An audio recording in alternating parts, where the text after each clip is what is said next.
وفي سنة 332 قبل الميلاد يا لوليتا أمر الإسكندر الأكبر بردم جزء كبير من مية البحر كان بيفصل ما بين جزيرة على طول الشاطئ اسمها فاروس. جزيرة فاروس دي كان فيها ميناء قديمة قوي وحواليها شوية قرى صغيرة. كانت قرية راكودا دي ما بين البحر وما بين بحيرة مريض.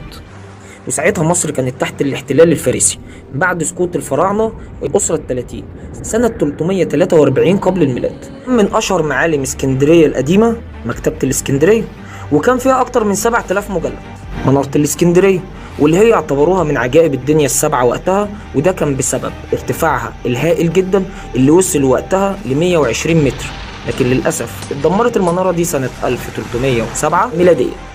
بعد كده الاسكندر الأكبر وخلفائه أخدوا الاسكندرية عاصمة لمصر أكتر من 1000 سنة يا ليت، لغاية ما جاء الفتح الإسلامي لمصر على إيد سيدنا عمرو بن العاص رضي الله عنه، كان سنة 641 ميلادية.